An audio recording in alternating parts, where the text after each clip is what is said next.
several standards, and these standards are further developed into several learning exemplars that could be utilized for the teacher's training.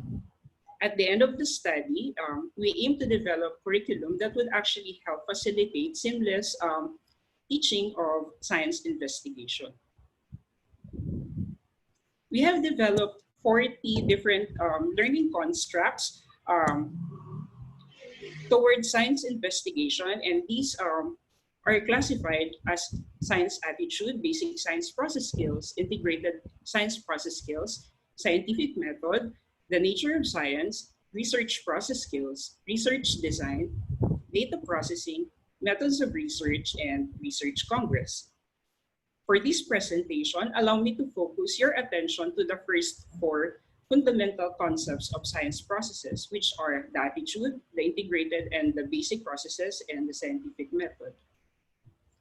I utilize participatory action research in this study as the design in order to generate new knowledge in solving new and pressing problems, and in order to release the community from suppression embedded in the tradition where they interact and nurture improvement towards the delivery of science investigation.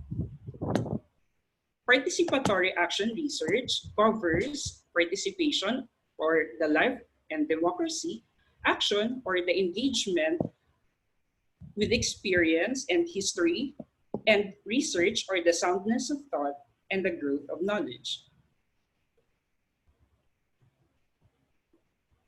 3 cycles of participatory action research were actually developed along with this longitudinal study. However, allow me to focus on the second cycle of the study, where we have developed the learning exemplars, which to be utilized for the finalization of the training matrix using the standards of 7E learning model. These training matrix standardize criteria in terms of knowledge and skills that the teachers, as the implementers of the curriculum should utilize. I utilize second-person research positionality in this study, where I become a collaborator with the study together with the different participation, together with the stakeholders' participation comprises of the teachers, the master teachers, supervisors, curriculum experts, and principal. I utilize a plan-do study cycle in the development of learning exemplar, where this is a reflexivity of the first cycle, which we wanted to articulate SIP standards in the development of exemplar using the 7E model of inquiry, and we try to unpack them and get a certain threshold of acceptability in order to organize several session guides which could be utilized for the training. Specifically, the study would wanted to solve the following research problem. How are the learning exemplars unpacked? How are the learning exemplars accepted? And how is the teacher-embedded approach could improve learning exemplar development and validation? So these are the processes that we have considered during the realization of the study. We had 40-hour writing workshop to be followed by 24-hour learning exemplar demonstration, focus group discussion, using a modified 3-layer Delphi technique, content analysis, and integration. In this study, we utilized ubiquitous technology that would aid the researcher and the collaborator to facilitate seamless development and demonstration of learning exemplar, particularly the following: free applications or free apps, learning management system, laptop and related devices, educational links, and software. So under the first learning competency, allow me to share with you the 7 learning competencies under the basic science process skills. And allow me to highlight learning competency number 5 that classifies objects and events according to observable characteristics. So having said that, learning competency, we unpack it into several segments of inquiry, such as eliciting, engaging, explaining, exploring, elaborating, evaluating, and extending. For the purpose of this presentation, allow me to share with you one of the learning exemplars that they developed. In one of the activities, we have shown to them several pictures of these organisms, and what they have to do is to identify these organisms and put it in the matrix. After identifying the organisms, we let them identify distinct characters inherent to them and do some coding that could actually demarcate which organisms could have similar characteristics and which organisms could have different characteristics. After done with the coding, what we did was we ran these codes into a software, which what we call chromas, in order to create a dendrogram. And that dendrogram would actually result to a clade that could actually tell the organization of the organisms based on the similarity of their inherent and distinct characters. We determine the acceptability of the learning exemplar using the 4.0 Likert scale, having 4.0 as the exemplary, 3.0 as proficient, 2.0 as accepted, and 1 as insufficient. What you can see on the screen is the mean and the standard deviation of the acceptability value of the learning exemplar, having 2.08 overall mean with 0.63 standard deviation, which indicates that the learning exemplar is accepted.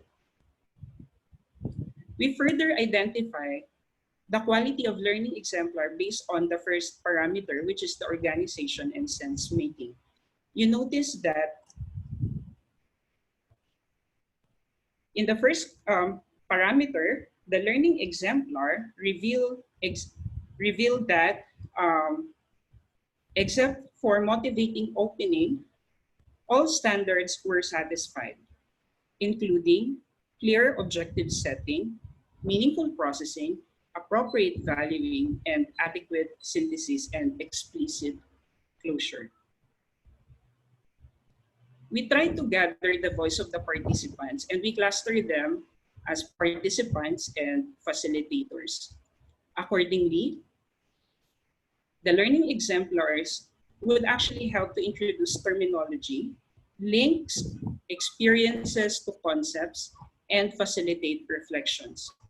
To the facilitator, they have noticed that the learning exemplar monitors the use of terminology from the beginning towards the end, ensures concepts are clear and coherent to big picture, and addresses the gaps and misconceptions. So we move on to the second quality indicator of our learning exemplar, which is the development and transfer. As you noticed, the development and transfer indicator have satisfied all the criteria except the fifth one, which is the suitability of the materials, equipment per activity. This one is result of the incorporation of the technology to the several learning exemplars that we have developed. There are learning exemplars that cannot be applied technology, that cannot be incorporated with technology.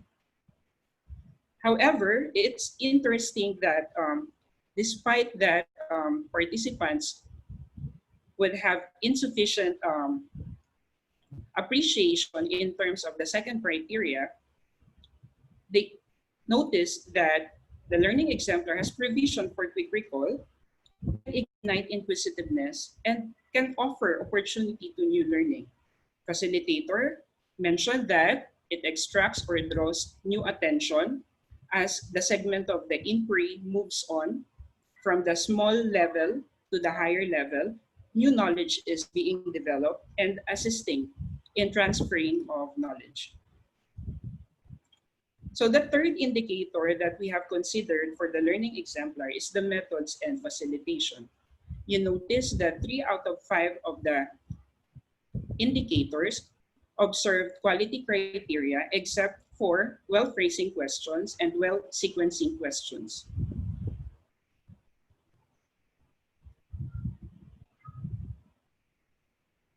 In spite that, participants said that the learning exemplar is actually thinking on the content. It involves interest and discourse that could actually facilitate educative processes.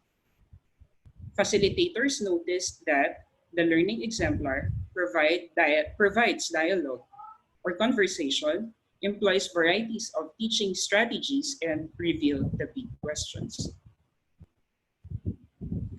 Finally, the last indicator, which is creation, reveals that 3 out of 5 indicator or standards are being met in terms of the learning exemplar development, except for the suitability of evaluative materials, which actually lead to further unpacking of learning competencies and appropriate tasking for monitoring tools. Because we want our students to be autonomous in terms of their action when learning happens, the developer of the learning exemplar actually considers autonomy and independence in terms of its development. Despite that, however, participants observed that the learning exemplars offers opportunities to apply knowledge in the new domains. It raises questions and inclusions of further hypotheses to explore and ensures the transfer of learning.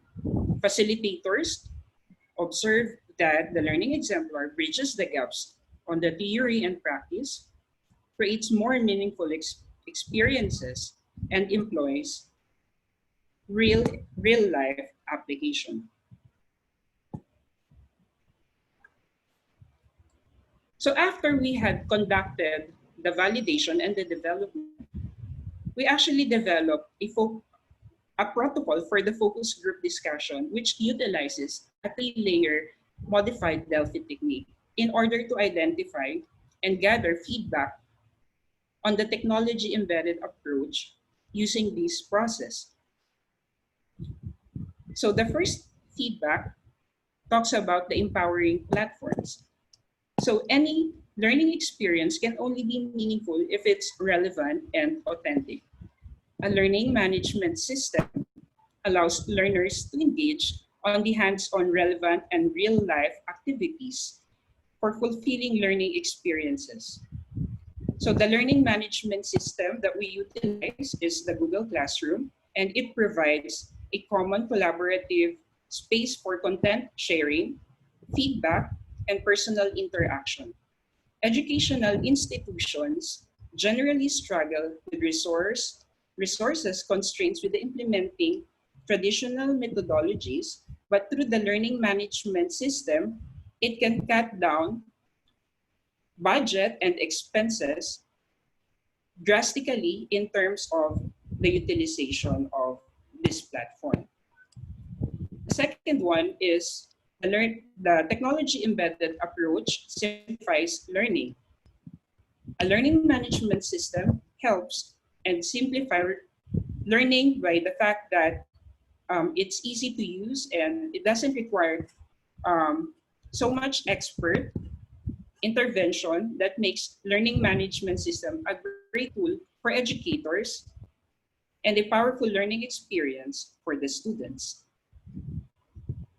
Third, implementing the learning management system in education allows instructors to keep track of the learner's progress in terms of course completion, identification of knowledge, gaps, participation, and engagement level and time taken to complete the course. It also facilitates constant communication by providing facilitators and demonstrators best practices or tools to allow them to engage with peer collaboration, observation, using the session as an opportunity for them or to other educators to share pedagogical resources, sharing one-on-one discussion with peers, and receive guided expert support through online discussion. It also promotes content-focused learning.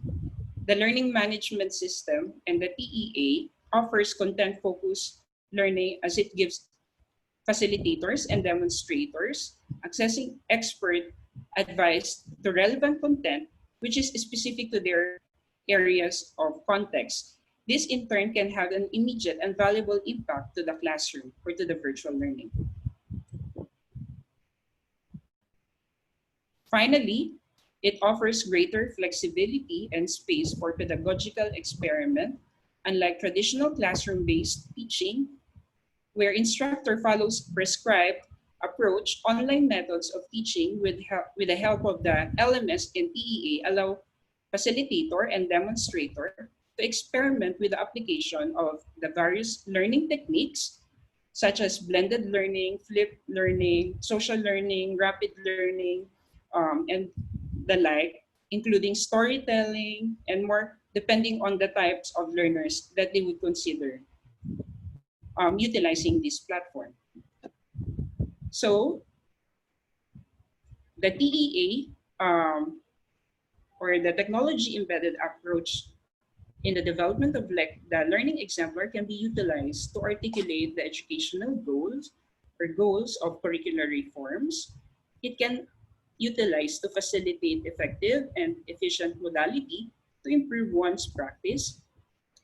The writing workshop as designed gathers collective voice to empower program delivery and some improved practices for the integration of ubiquitous technology, empowering platforms, content-focused learning, and development of space for pedagogical experiments.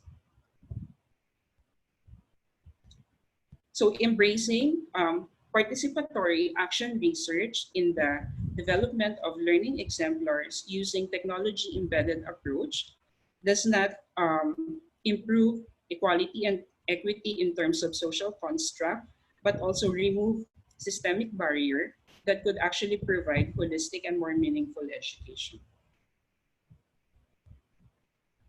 I would love to mention the following mentors who guided me throughout the development of these longitudinal studies, especially my mothers in the science education department. I would love to mention also my collaborators in the Department of Education, collaborators from the Nueva Vizcaya State University, Dr. Rodney Kahimat, and collaborator from Pangasinan State University, Dr. Hani Lee Cascolan. Let me thank the Department of Science and Technology, SEI, for the dissertation grant and the Department of Education, Bureau of Curriculum Development for the support and for the assistance they have extended towards this development of study. If you want to grab a copy of my published paper, please send me an email, and for further collaboration, please feel free to communicate with me. Thank you very much for your listening. Thank you, Dennis. Okay. So Dr. Arabo has mentioned towards the end of his lecture that if you are interested to have a copy of his paper, you can just email him. It's posted here in the PowerPoint. It's Dennis with a single N, .arabo at dlsu.edu.ph. Thank you very much, Dennis. That's a very wonderful sharing. We encourage our participants to ask questions and to exchange ideas. Our speaker here is very willing to entertain all your questions. So whatever comments you've got, okay, in relation to what has just been presented. Anyone? We have enough time, so I can actually call on you, and then I can unmute you and participate in the Q&A. Any questions from our participants? I'll start, okay? Dennis, as you might know, most of our participants, or some of them, and I'm not so sure of that, okay, are thinking of coming up with a topic on action research during this pandemic.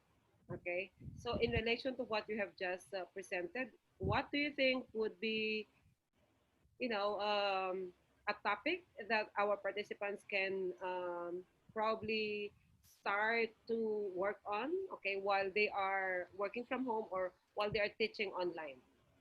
Any thoughts on that? Thank you, Dr. Lee. The pandemic revolutionizes the way we teach and the way we learn. There are a lot of opportunities for us to improve our teaching across a variety of modalities. So right now, what we want to do is to explore the possibility of utilizing several free application and learning management system where you can embed your desired topic and developing e-module. And there are a lot of criteria that could be considered in the development of your e-module um, that could actually enhance and provide more meaningful learning. This is incomparable with the usual total analog learning where we provide our students and our learners a copy of the printed module. So the good thing about the pandemic is that it revolutionizes the way we teach to our students, and we encourage them to explore the possibility of integrating technology across um, different setting, across different learning segment. You might want to consider the learning segment that I have utilized in my study, the 7 e-learning segment. It means that a certain topic may be further unpacked into several segments that could actually be done asynchronously and synchronously, and can offer a more meaningful learning experience, even if we are doing it virtually.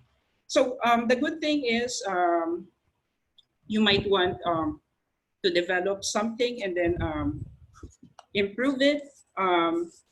You could actually make an experiment how to integrate such thing, unpack learning exemplars, consider the outcomes, and consider the feedback of your learners using this technology embedded approach modality. Thank you, Dr. Dennis. Okay. We have questions here. I'll just read the questions that have been sent in. Okay. What do you think is our primary takeaway from your study that we can apply even in our college classes? This is coming from Frances Abuso. So there are also, yeah, there are a lot of university professors in the audience. Okay. You can actually utilize the technology when you are teaching and at the same time while you are gathering information or data.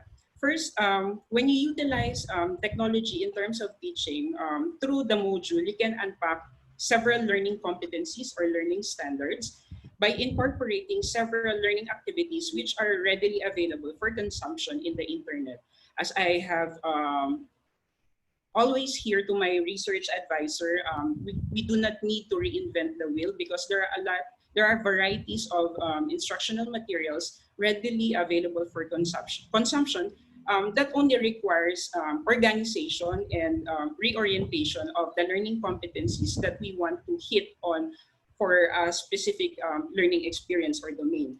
And then aside from that, the technology embedded approaches to learning could also be utilized as an avenue where we can gather information, where we can collaborate to each other, where we can generate feedback or immediate feedback. We can actually utilize this through dialogue. We have studies in the science department that shows positive correlation of focus group, online group discussion towards developing their critical thinking and creativity. So these are actually avenues where we can integrate technology embedded approach in terms of our teaching, not only in the basic education, but also in the tertiary level. Wow, that was excellent. Okay. May follow-up question po si Roger Tejada. Sabi po niya, madugo po ito, sir. I cannot imagine, okay, that LE integrated with SI. My question is, how can you do this, especially this pandemic? That's why it's actually a longitudinal study, ma'am. My apologies for mentioning some of the jargons earlier in my earlier slides because I would like to satisfy the criteria of doing action research. The reason why I have mentioned that for you to see the reflexivity and the iteration of the second cycle of my study. But yes, as you have noticed, it's kind of strenuous and taxing activity for the second cycle, but more so if you may have heard the entire 3 cycles of my presentation. But modesty aside, the reason why we're doing this because we would like to share best practices that what we're doing in the DLSU community, so that our fellow educators would also be aware of the current trends and status of the utilization of technology vis-a-vis doing or conducting research and improving one's practice. Thank you, Dennis. Dr. Bing, would you like to add to that one? Please feel free to. Ayan po. Okay. Hi, Dennis. That was a very good presentation. We at DLSU feel very proud of the graduates that we have, and you're one of them.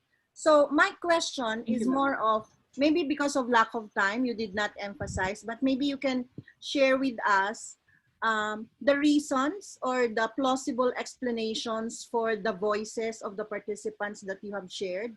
Because I noticed that there are certain areas that they feel insufficient about. And where is this coming from, the insufficiency? Okay, ma'am. So let me start with the voices of the participants. Normally, when we do curriculum reforms, let me change that statement. Usually, when we develop policy in terms of basic education, sometimes we wanted a drastic change to really take effect on an immediate program or action. No? And sometimes this could actually create social oppression, no? Social oppression in terms of the implementation. What we provide in our education policy is very oppressive, especially in terms of the implementation of several programs and projects that the central office would wanted our teachers in the field, no? Including the implementation of science investigatory project. It's oppressive because they considered science investigatory project as one of the merits for promotion, and so our teachers would be very much eager to really do science investigatory projects, even if they have not empowered in terms of the knowledge and skills. And at the same time, they feel that they are left behind because the ones who excel in the science investigatory projects are what we call the special science high school, which has an additional funding and additional support from a various member of the industry, or for example, government industry. So in so doing, what we want to do is to empower the teachers, not just only those who are conducting science investigatory projects at the level of the science schools, but also those who are in the basic education level, who are at the mainstream of the curriculum implementation. So what we did was we include them during the processes of the development, validation, and training, and at the same time, we also include them in the development of several protocols. And so they would know how to really do science investigation prior to the enactment of such policy. So that's how we wanted the teachers to be empowered by involving them and by engaging them to the initiative or to the processes that we want to employ across this or towards the development of this process. So in terms of the insufficiency, of course, there are insufficiencies that you might notice towards the development of any projects or program. But one good thing about the utilization of action research is that you cannot go on to the next portion or to the next cycle unless you have satisfied the insufficiency or the problems that you have encountered along with a certain process or developing a certain product. So I guess the engagement of the community, not only those who are members of the special science schools, could actually offer a continue because this is democracy. Because democracy in education would always advocate collective voice coming from the society, who are especially the implementer of such curriculum. And so for them to eradicate social oppression brought about by programs, projects, by any or existing educational policy. So my point here is that when an educational policy is being given to everybody, it's not automatically a thing to do or to follow. It can always inflict or induce social oppression, because these policies were not actually done based on sound empirical research. So the reason why we have developed this study, because during those time I was still part of the Department of Education in the central office, and so this is the first study that would actually provide a holistic and a collective voice coming from the implementer before developing it or enacting it as a policy. Okay, so basically, Dennis, what you're saying is that the insufficiency comes from the infrastructure and support given to the teachers rather than their attitude towards implementing a new approach, in a new pedagogical approach. Am I right? That's right. That's right, ma'am. Yes, so, ma'am. And in this study of this workshop that you have conducted followed the participatory action research because you wanted to improve the democratic, how do you call it? Apply the democratic approach, no? But that's okay.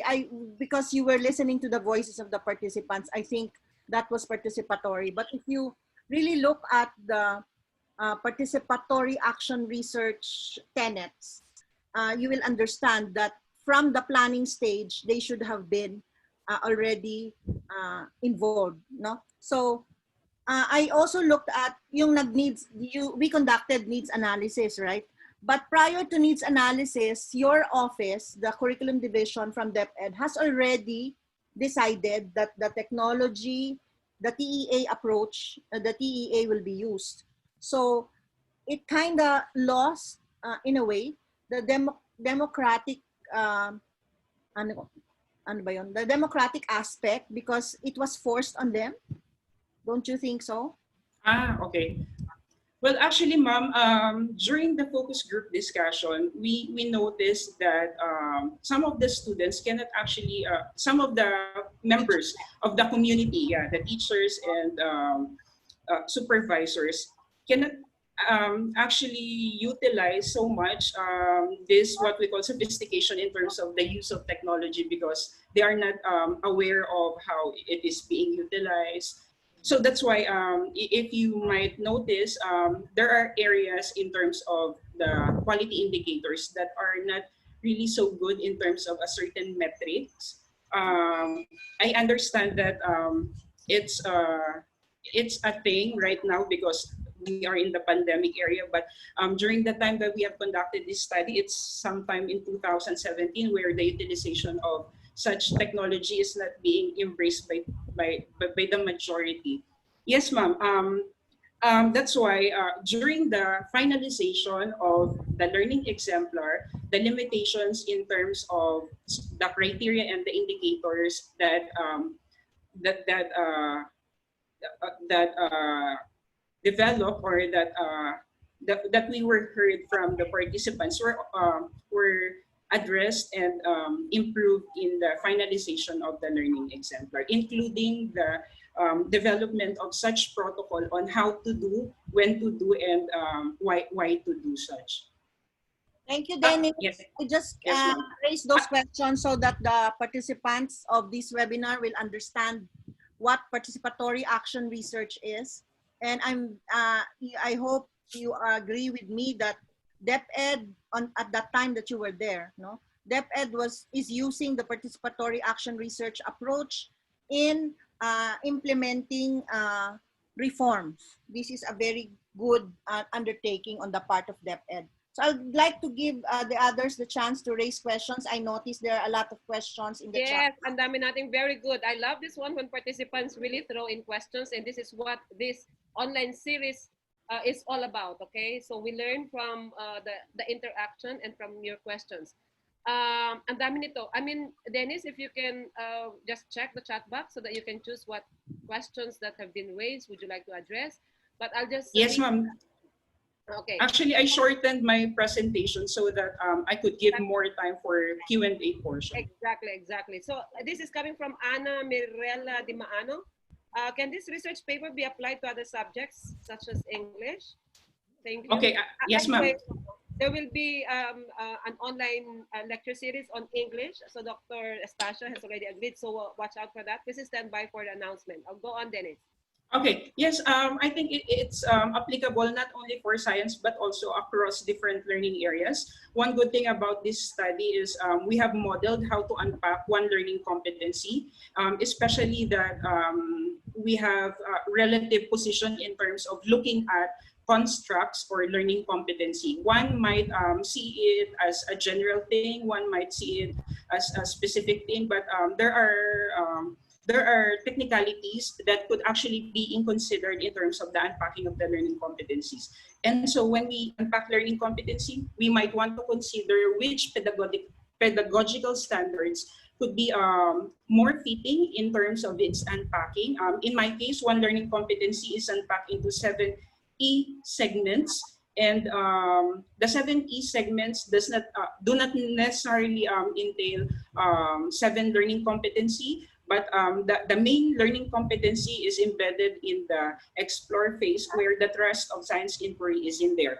And the rest of the E segment could be utilized for asynchronous learning where it can actually make a very good area for students' engagement and empower them through communication and collaboration virtually and in not virtual setting. And then another thing is this study could also be utilized as a model for developing such policy, not only for the implementation of science investigatory project, because as you may notice, the Department of Education may have limitation in terms of doing research, and sometimes the framework that they look into in terms of developing project is not really something that is good, that cannot really ensure standards of acquisition of content and skills. So the model that I have developed through this study could also be utilized in such developing policy. I would love to mention that prior to the development of my study, I have gathered significant data that could actually suffice the discussion of the needs that should be looking into by the office, by the higher office in terms of how they implement science investigatory projects. So it's not only science investigatory project, but there are also a lot of programs and projects across several learning areas that might want to develop or adapt the models that I have utilized. Well said, Dr. Dennis. Okay, sige. Gusto ko rin basahin yung side comment ni Sir Chonilo Saldong from Zamboanga Norte National High School. Congratulations, Sir Dennis. Excellent presentation. What I have observed with the students and graduates of BAGCED, and totoo po ito, I have noticed this since ARAL 2019, is that they are good science and research communicators. Visuals are used technically, strategically, and effectively. And may pasawag ko siya, I remember Sir Won Chua presenting. Yes po, that is true, okay? And to add to that po, to your observation, because we have excellent mentors, and number one of them is of course Dr. Prudente. So napaka-swerte po talaga ng ating mga students, graduate students ng BAGCED, especially the science ed graduate students, okay? Ang gagaling lahat ng mga mentors nila. So if you wanna pursue your PhD in science ed, come to De La Salle University. Right. Ayan po. Right. Dr. Bing Prudente, Dr. Lydia Roleda, Dr. Minnie Lapinid, Dr. Voc Mistades, of course, Dr. Socorro Aguja. Nandiyan po yata lahat yung mga magagaling na professors ng science ed. Di po ba, Dr. Bing? I'm Yes. not pulling... Come to La Salle. Yeah. Anyway, ano lang po yun, on the side. Dennis, I think you need to answer the question. There's a question here. Why did you do a longitudinal study rather than cross-sectional? Yep. I'm supposed to, yep. Okay. Well, it's a longitudinal study because I would like to satisfy one of the criteria of action research. So basically, when we do research, sometimes the recommendation or sometimes the output of our research is just being thrown away or probably in place together with the shelf in our library or whatsoever. So the good thing about action research is the result or the immediate result of our study is being realized by the majority and being consumed in order to improve one's perspective on a certain action or a certain disposition. So it's a longitudinal study because you notice that there are a lot of undertakings from the first cycle going to the third cycle that could translate not only to model but also prove some theory and at the same time develop policy. So you cannot just develop policy by a simple cross-sectional study. What you need to do is to undertake a lot of processes, in order for you to generate such cohesive and conclusive point of view or stake on a certain issue or the like. That's right. Dr. Dennis is saying that action research is characterized by it's iterative and cyclical, and the end point is improved practice. And you cannot, well, you can do cross-sectional as well, but a longitudinal because of the iterative nature. You keep on repeating until you reach the standard that you want that will demonstrate improved practice. That's why it has to be longitudinal. Thank you. Marami pa tayong questions, Dennis, ha? Okay. Yes, ma'am. This one is coming from Arlon Cadiz.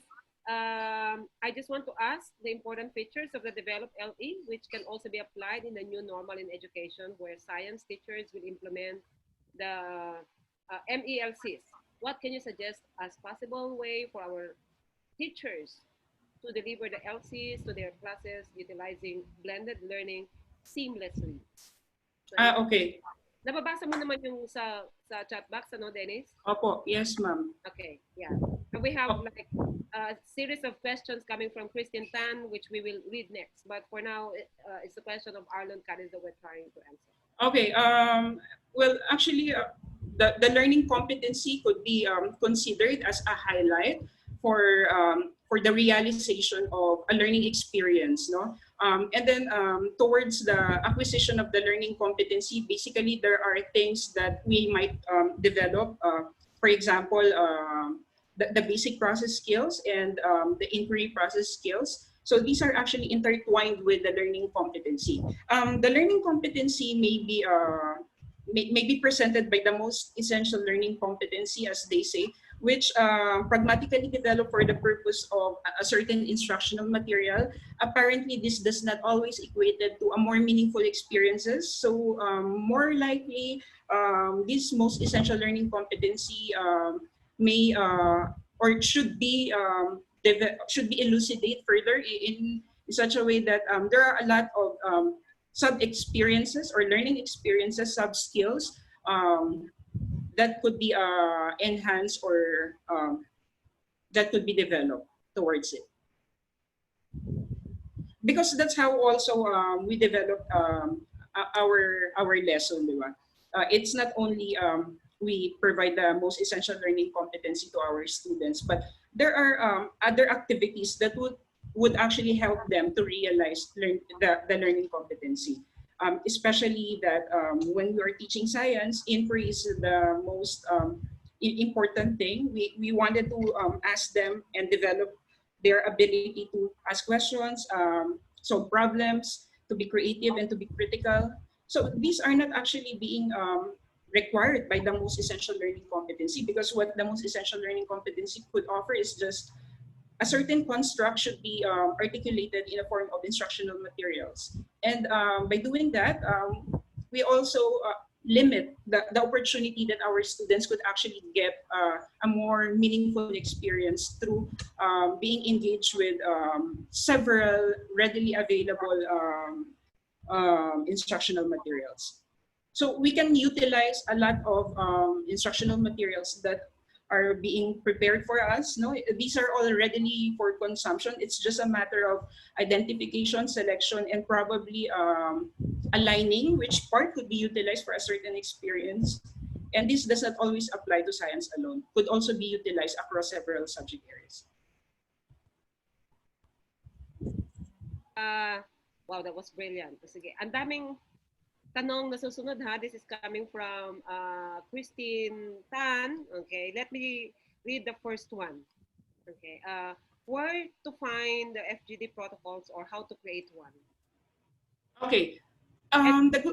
Sige ma'am, let me answer the protocol. There are 5 questions here. Okay. Sige, Opo, sige po. The focus group discussion protocol could be adapted. There are a lot of models that are readily available in the internet. But the good thing about my study is that since it's participatory and it's really empowering, I let my participants develop the protocol itself.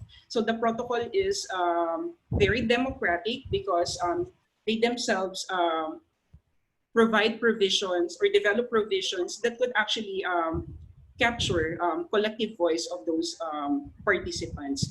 The bias though in terms of that is basically it hinders the objectivity of the researcher to really doing on track in terms of his time goal or goals in terms of completing such output or activity.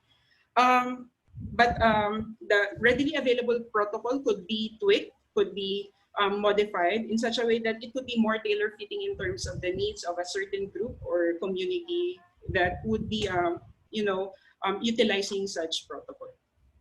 It depends also on the nature of the research. Okay, but the most important thing is. Of course, you eliminate your personal biases. So democratic thing is really something that is being observed in most of the action research paper. If I may add, the democratic aspect in FGD, in the conduct of FGD, is very much akin to action research because of its nature. But in case of other research designs, FGD protocols are needed because, especially if you are dealing with young, very young participants, like elementary students or high school students. In the case of Dennis, it was a lot easier because these are teachers. So you can allow the teachers to come up with their own protocol prior to the conduct of the FGD. No?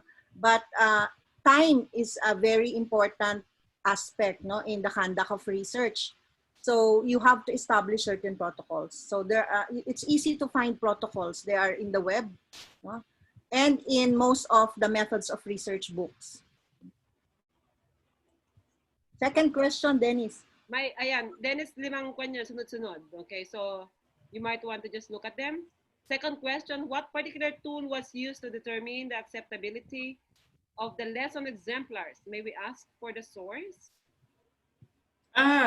The tool that I utilize for the development and validation of the learning exemplar is a tool available in the internet, but there are a lot of them. But what we did was we hybridized them. So when I say we hybridize them, we capture one significant feature of one tool and then we combine them with the other.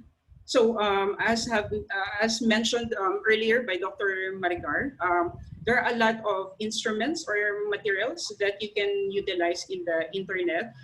The most important thing is you observe ethical norms when you're utilizing them. So there are a variety of tools that I have considered in the development, validation, and demonstration. And then in terms of the indicators, we hybridized one area or one domain that we think is more fitting over the other, and then we combine them together. We did not develop any instruments in this study because of the focus of our study is really to develop curriculum and model the instruction of curriculum. We do not develop the instrument because that's far away from developing the curriculum, and it's not really practical to do such processes. Oh, thank you. Especially that there are readily available instruments prepared for consumption. I see. I think we also have to point out that in the action research conducted by by Dennis, it is clear that the process is emergent. So they tried to look at the process and it changes as they develop understanding about the action research topic. Right, Dennis? Yes, ma'am. Okay. Thank you, Dennis. Question number 4. Number 3. May number 2 pa pala. Number 3. What characteristics of an online learning material can you suggest to be evaluated or studied on? Characteristics of online learning materials. I think, I don't know if you have watched the previous presentation of my advisor, Dr. Marica Prudente. She has conducted a lot of presentation in terms of the utilization of educational technology, particularly on the online learning development. You might want to consider a certain standards, such as the ones being prescribed by the Universal Design for Learning. You might want to consider focusing on the students' engagement, on the e-assessment. You might want to consider on the improvement of the teacher's practice. There are a lot of them. It's a matter of perspective. Pili na lang po. And then I think the standards are even distributed across the members of the communicative processes. No, the teachers, the students, observers, co-teachers, head teachers. So there are a lot of them. Well said. Thank you, Dennis. Pang-apat na tayo, Dennis. Opo. It seems that your respondents are teachers who can actively participate in the questions or interview. But how to encourage students to have the same attitude when participating in the process? Okay. Sorry. In the first cycle of my study, I have considered students to be part of the study, but I have chosen only those students who are really proactive, and then at the same time,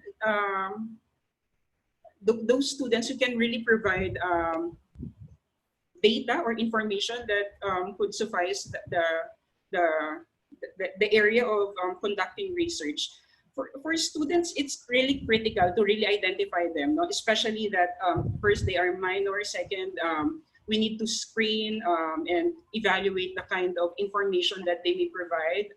Sometimes it's also a matter of developing such protocol, whether our students could be more open in terms of providing information, or sometimes they are just close-minded, or sometimes the response could be limited to one answer or whatsoever. So more importantly is to devise a very good protocol that could elicit essential information across a variety of students to be utilized in such focus group discussion or data gathering activity. Usually, if I may add, usually when you do focus group discussion or interview, you have to set inclusion criteria. Whom among the students will have to be interviewed or can participate in the FGD. And usually these students are the ones that are epiphanic cases, no? Those that have performed very well and those who did not, if you are trying to assess, let's say, a pedagogical approach or a learning material. So you have to choose the participants for the FGD, because it doesn't make sense if you will choose a student who is not participative. So you know your students very well. So include only students who are very willing and very open about their ideas, because we cannot force them to be open, no? Because participation in any data gathering in a research has to be voluntary. So although we set the criteria for those who will be included, still we have to ask them if they are willing to participate or not. So only include epiphanic cases, cases that are interesting enough because I think if they are interesting in terms of their outputs, you can have an idea that they will be willing to talk about it. So, and then also the younger they are, the more established the protocols, so that once they have agreed to participate, they will really have to share their idea, what's in their mind. So you have to have inclusion criteria and observe the ethics of doing research, that it has to be on a voluntary basis. That's right. Thank you, ma'am. So May the inclusion criteria could become part of the protocol development. Okay. Number 5. So we're now on number 5. Is it okay for the researcher to tell the teacher participants prior the process that you may give them token of appreciation after the research process, just to encourage them to participate actively? So you can share your practice, siguro, Dennis. Well, actually, as we practice research in DLSU, we provide them the frequently asked questions as part of our protocol in selecting them. And so there are possible guide questions there that may fall on a certain area or issue that they might raise in terms of their participation. So that's one thing. No? We have facts or frequently asked questions. Tapos, everything is in there. And then second is we actually do research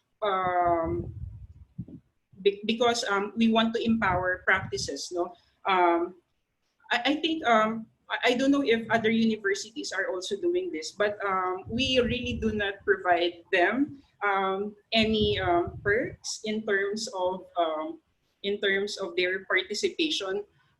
Although in the process of participatory action research, they are all informed about the result.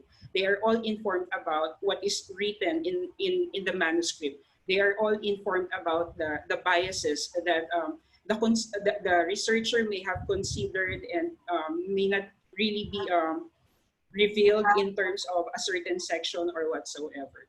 So that's good thing about participatory action research, but it does not always equate to something that could could provide them something or material or whatsoever, or as a reward of their participation.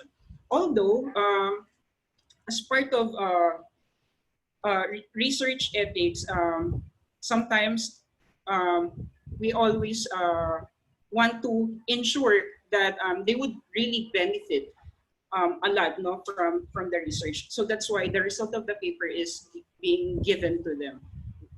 And I think they should also be part of the listings of who are the listings in terms of the publication, especially for participation or participatory action research, so that merits could be equally distributed across participants. Something like that. Yes. Okay. To add to what Dennis said, yeah. If you tell them that they will be acknowledged when the paper will publish, that usually motivates them. Okay, that could be a good strategy. So as much as possible, we actually discourage the token part, but there are some people, and let's admit that one, who are also looking for that. So you can, it's a case-to-case basis. So you can actually weigh, okay, which one would be. Yes, ma'am. That's right.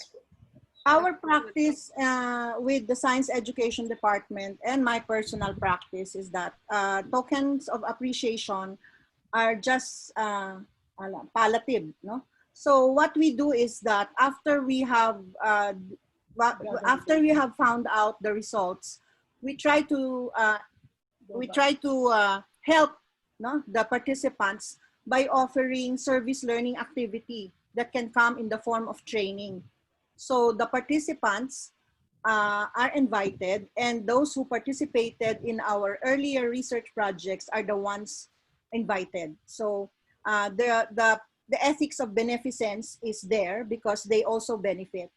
So before we invite other participants from other schools, we try to prioritize those who have helped us in our projects by giving them free training and certificates of appreciation rather than tokens of appreciation. Because I think even in the public school system, if the teacher participates in a research project, that is also counted in the point system. Right, Dennis? Am I Yes, right? ma'am. That's Yes, ma'am. At times, they are more interested actually in the certificate of participation. Yes, yes, yes. Kasi that is viable, and you know that's they can actually put that one in their parang Portfolio. portfolio. Sige, there's one from Chanilo Saldon. In light of the pandemic, conducting FGD is challenging as it has to be done online. The good thing is that the conversation can be recorded easily. Have you done online FGDs, and would you mind to share your experiences that might prepare and help us who will conduct future FGDs, like especially online FGDs? Okay. The good thing about online FGD is there is what we call recording. The built-in feature of any platform would have recording, and it would be easier for the members of the research group to really capture any voice or any communication that is being transpired along with the process of the online FGD. I'm actually conducting a research right now with my undergraduate students. But I have not yet done with the phase where I have to gather their voices collectively. Individual, yes, but as I've mentioned, one of the best practices in the built-in feature of the any learning management system or platform, it has recording. So, and I think Microsoft Word right now has also recording. So the recording could actually copy or copy voice, save voice, and then we can get transcript out of that. And there are a lot of software that could actually translate the recording. For example, MaxQPA or in Vivo, they can actually make recording translated into Word file. And then from that, you can actually get or make your coding or thematic analysis, or you can actually generate information based on the transcript. So that's one good thing about online. So that's why the study that I have presented is not just fitting on the sense that it focuses on the learning competency and its unpacking, but also the utilization of the media across different academic functions, such as doing research, delivering class, asynchronous or synchronous, etc. Okay. But we have to consider the practical side, no? If the participants do not have the financial capacity to go online, like for example, you're conducting a study and then you will invite them for an FGD. Eh wala naman silang what's this Wi-Fi sa bahay. So as a researcher, you have to be ready to provide, no? For example, bibigyan mo sila ng load kung talagang kailangan, or para makasave ka rin as a researcher, you can only include those participants who have the infrastructure for online FGD. Kaya lang, magiging limitation ng study mo yon. So, kung meron kang isasama dapat sa FGD because of particular inclusion criteria, hindi mo siya masama kasi wala siyang laptop, meron lang siya smartphone. So sa smartphone, pwede namang mag-participate sa Zoom or sa any other or Google Meet, no? Pero kailangan niya ng load, no? So in that way, pag ganun yung case, pwede ka naman as a researcher to provide load siguro, no? Or if it can be avoided, mag-focus ka na lang, isama mo na lang sa inclusion criteria yung capacity to go online. Isa yun. We have to be practical and think of those things when we do research. But it's basically the same thing. Kung paano kayo nagko-conduct ng FGD face-to-face, ganon din naman sa digital. The only difference is that it's virtual. You're looking at each other through the computer. As long as the cameras are on, no, hindi ka nakikipag-usap sa avatar lang. You really have to switch on the camera, 'di ba? So yun lang yung difficulty lang siguro doon is what if yung gusto mong participants walang capacity to go online, 'di ba? That's right. Financially, that is. That's right. Pero halos kasi lahat may smartphones na, no? Just to follow up what Dennis said, ang daming features ng smartphone that can actually aid us in ganito mga interviews and FGDs. Okay, the only limitation though is it has to be in English. And even if in English, kailangan very clear yung pronunciation and accent and everyone so that Siri or any other software na nandun sa phone, makapture niya. Okay, so that will actually save us from transcription, which is the most tedious part of research. Okay, but you can explore that one. You can on the microphone. Okay, I mean, of course, you ask the interviewee. Tapos it will already write down for you. But you can try it first, ano? Tapos ikuha nyo na lang, cross-check nyo na lang. Ang daming mga hindi na-capture, pero it will save you a lot of time in the transcription process. Okay, at saka yung features of Word. Very advanced na rin ang features ng Word. It will save us really a lot of time. Marami pa tayong questions dito. Please don't go yet. Okay, at the end of the lecture, I'll be posting the link to the evaluation form for the auto-generated certificate. But we are loving the influx of questions. That's very good. Sige, may mga questions pa dito. From Luz Biminda Dinglasan. What practices do you integrate in your LE to greatly enhance the SIT skills of the learners? Okay, as a science teacher, we are, the baseline of teaching is guided inquiry. So guided inquiry could actually provide procedure for our students, and these procedures are embedded with basic and integrated process skills. So when they follow a certain procedure on a certain processes, for example, we have worksheet or we have DART, directed activity related to text, there are processes there. These processes are always governed with the development of the basic process skills. Simple observation, classification, predicting, hypothesis making, and then take note that when these basic process skills will be combined together, this can actually elevate into integrated process skills, which are very good in terms of doing scientific method. So guided inquiry, the baseline of developing activities, and then we can enhance that. We can go up to the highest form of inquiry, which is the open inquiry. And basically, if the open inquiry is being developed, a lot of processes skills are being considered. Okay, thank you, Dr. Den. Meron pa po tayong mga humahabol dito na questions, ano? Basta ko na ba? I'm not so sure. Okay. Somebody asked actually the output, like what's the output of the study? I'm looking for that one. Oh, okay. From Amir Hazan Barang Agwam. I'm sorry. Is that how your name should be read? What's the most challenging part of the study? Yeah, good question. Good question. Yeah. Well, the most challenging part of the study is one is, aside from budget, Kasi, challenging part. Yeah, because I was a PhD student and I need budget. So of course, with the support of the DOST and the DOST-SEI and the Bureau of Curriculum Development, okay na yun. Second is to really work with people who might be more experienced and more adept in terms of pedagogical delivery. So there are differences that are that should be considered and that should be settled, particularly on development of protocol, determination and the validation of constructs,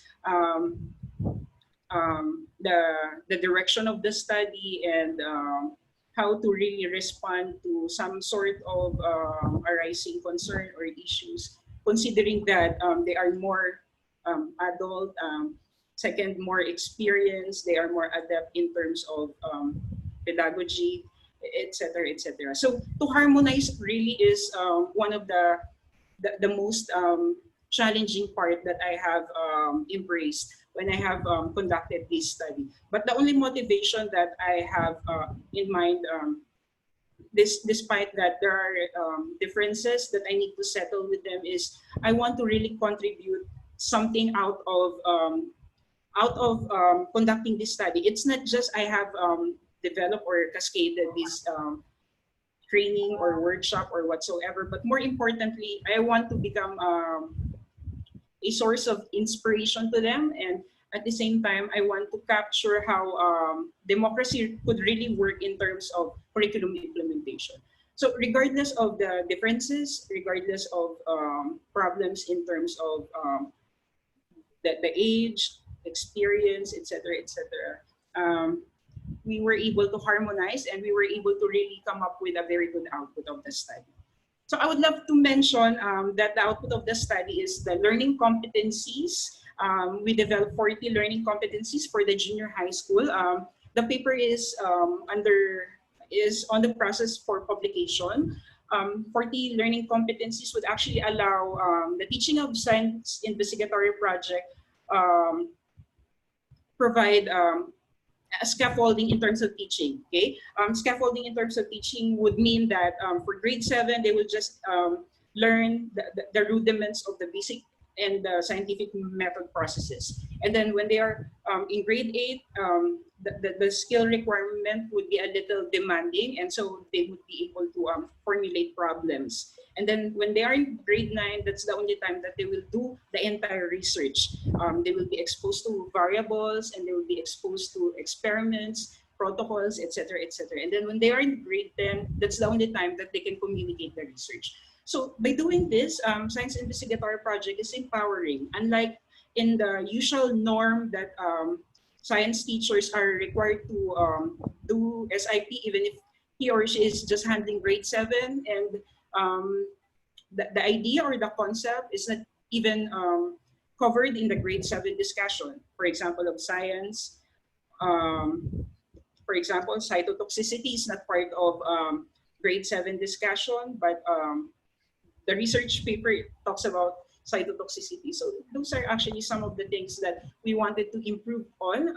And at the same time, we want to illuminate the idea that we cannot have our students develop such thing unless skills and knowledge are already determined to them or developed to them. So through engaging activities, which the 7E exemplars would actually provide them, learning would be scaffolded. So aside from learning competency, we have also provided learning exemplars, developed learning exemplars across 40 learning competencies. So 40 learning competencies times 7 because of the E segment, that's 280 learning activities for the entire science investigation. I'm thinking, Doc Bing, if I could put that in an online, a free LMS, yun. So, and then there's no restriction in terms of the usage. Kasi right now I have only the Word file, and the entire learning competencies from 8, 9, 10 is not even part of the entire thing. So probably we could do that. We could have collaboration also with you, although I'm not part of the DepEd anymore. You know, this process is something we wanted our students develop. So probably once I have in place everything in a learning exemplar, everyone could access it freely and could integrate in their teaching of SIP. Again, the SIP is not explicit part of the curriculum. Okay, in terms of collaboration, one of our faculty members, a part-time faculty member, is the director of the Teacher Education Institute of the DepEd, no? In the person of Dr. Ranvi Mangera. So we can probably ask him or talk to him how the TEI, the Teacher Education Institute of DepEd, can use the results of our study so that we can share with them the resources. That can be done. I think they will appreciate it a lot. It can be part of the DepEd Commons. I think you need to answer one of these questions. Yes, ma'am. Actually, I'm thinking of the DOST-SEI also, ma'am, the STAR program. If it could also be part of that, since they have given scholar and supports dissertation. It's also good because that you should have a distinctive contribution to science education. Now with SEI, it can be easily arranged. We can talk to Dr. Biu about it.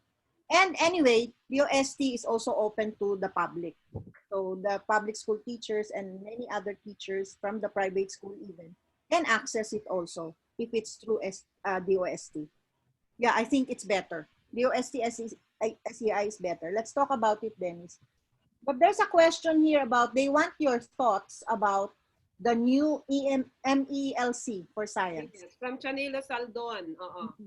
Nababasa mo naman, Dennis, ano, but I'll read it na lang. This is from Chanilo Saldon. DepEd has modified its curriculum to uncrowd it.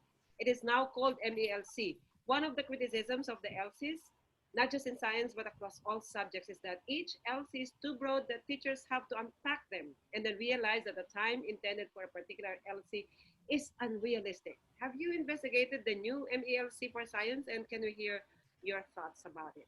That's very good. Okay.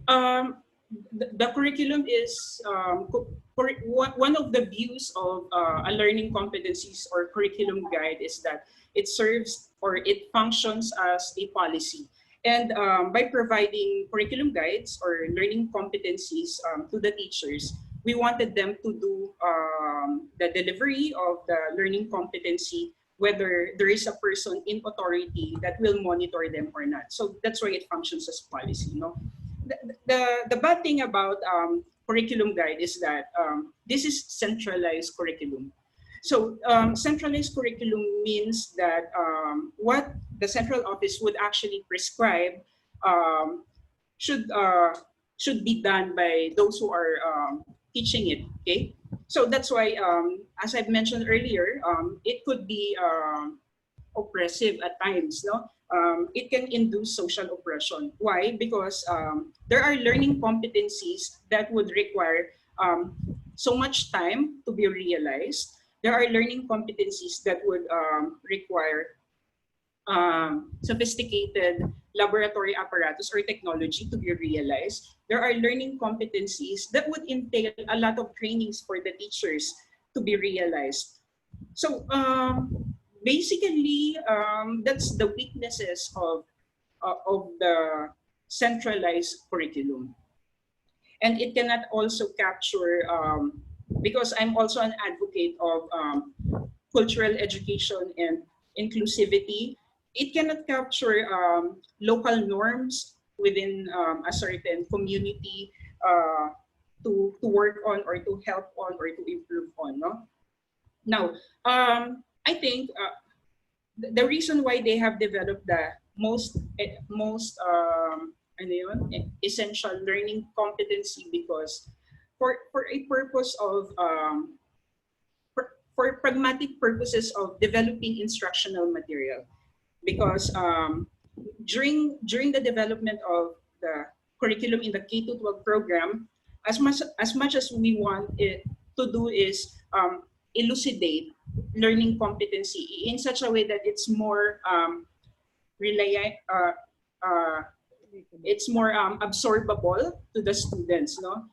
So there are a lot of unpacking in terms of learning competency. So probably one learning competency could be unpacked into 10 or more several learning competencies, which are more digestible, something like that, no? Because pragmatically speaking, we have limitations in terms of what we can do amidst this pandemic. So they lump these learning competency and they have developed this what we call most essential learning competency.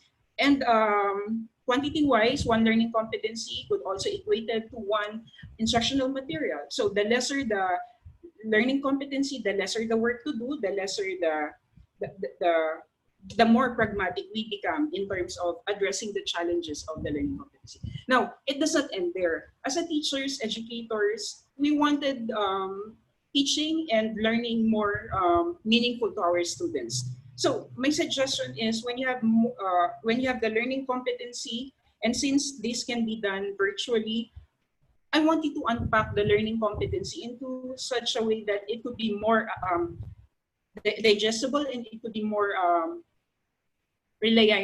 realizable to the students, something like that. By doing that, we can utilize a lot of readily available instructional materials and links that are being distributed across several platforms of the internet. So with that, we can realize and we can provide more meaningful and more holistic learning to our students. students. Okay, thank you.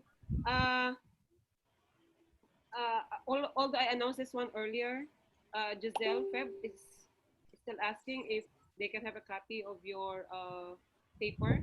It was announced by Dr. Dennis Erabo a while ago. If you want to have a copy of the full paper, he's willing to send it to you. You can just email him through Dennis, that's single N, dot Erabo with a double R, at dlsu.edu.ph. Okay, it's very difficult to share file here in Zoom, so you can just email him if you are interested. Okay. There are other questions here. Sabi ni Christine Tan, what tips or techniques can you give the teachers for them to effectively teach research during this pandemic? What are your personal practices in teaching research during this crucial time? Okay. Okay. Yeah. I noticed being one of the program implementers of the National Science and Technology Fair. I noticed that most of the research conducted by the students uh, are incorporating technical experimental research strategies and protocol, which could require sophisticated and controlled experimental condition, for example, laboratory. And then sometimes they always go to a certain laboratory to do or to have some sort of testing, etc., etc. Well, that's good because they do experimenting, they do testing, they do gathering information. Apparently, something similar to that is not advisable right now because of the pandemic. So the most important thing I think that we can do right now is to really enhance the basic and the integrated process skills or the scientific method by developing problem-solving activities that could elicit critical thinking and creativity to our students.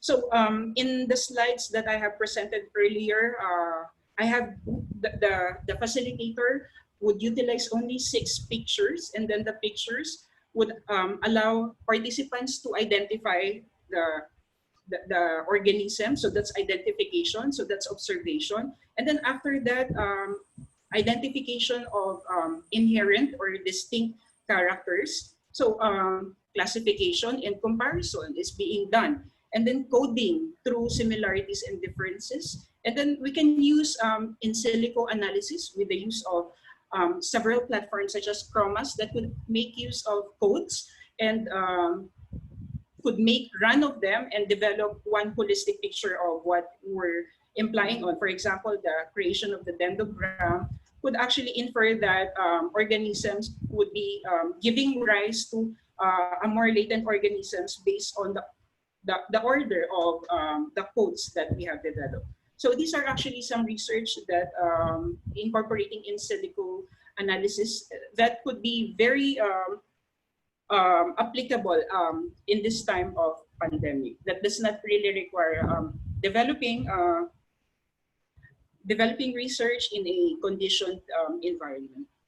So there are varieties of software that processes in silico analysis. One is Chromas. You might want to consider also mutation. We have Mega software, and there are a lot.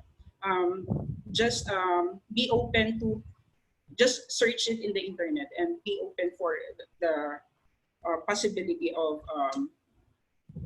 embracing research in the virtual world or through in silico analysis. Correct. Okay, do we have more questions? Shirley, Shirley, can yes, I answer one of the questions here? please do. It's about tips on how to conduct tips for students who are doing their thesis or dissertation in this time of pandemic. No? As my graduate students will attest, I always say you read. No? So in this time of pandemic, I advise you to upload the software, publish or perish. And then if you're on the proposal stage, try to critically review the literature. You conduct a meta-analysis of empirical studies, quantitative studies, or a meta-synthesis of qualitative studies so that you can get a very good grasp of what to do.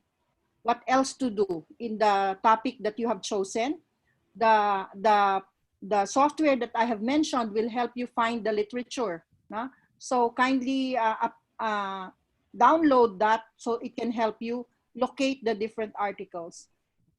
Basically, to come up with a good research, you really have to read. Read the literature for both published and unpublished studies, like journals and maybe proceedings that are peer-reviewed, like those that are found in Crossref.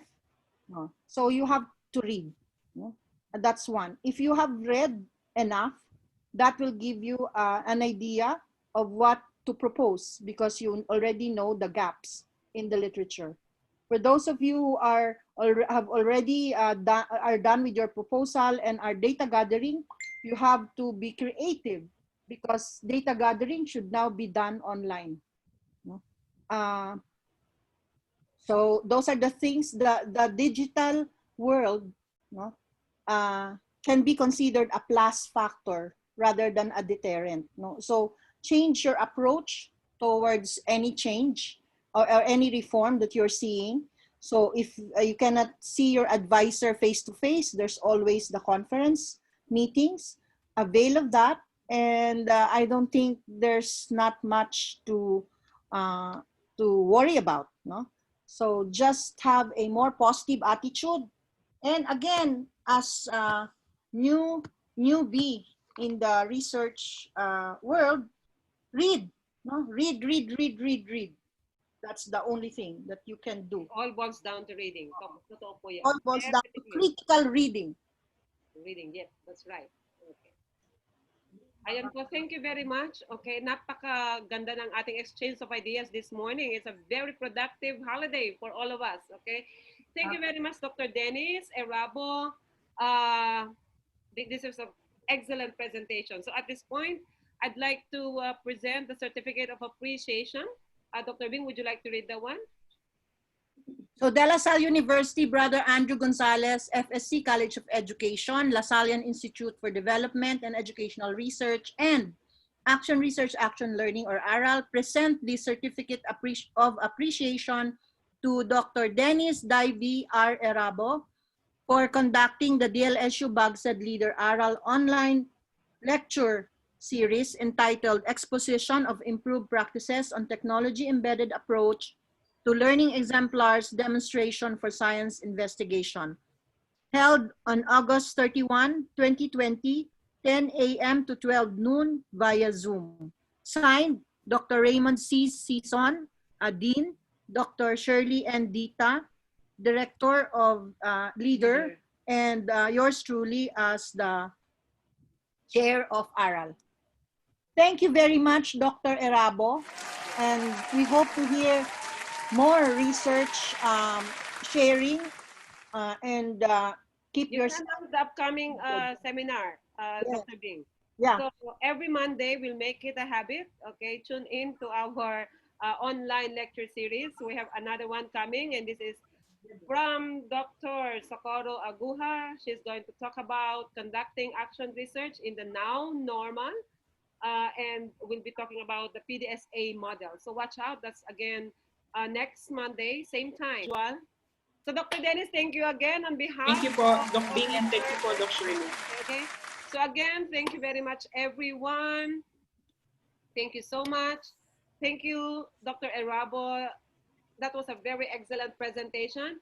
And watch out for more lectures on action research. So harm, the habit of action research every Monday. Okay, so make that one a habit. There are a lot of lectures coming up in the next Mondays to come. So make it a habit to check the ARAL Facebook page or my Facebook page or Leader Facebook page. Would usually post there the announcement. So again, thank you very much everyone for coming. We had a total of 127 participants today. Thank you so much. It was a very productive Monday or holiday.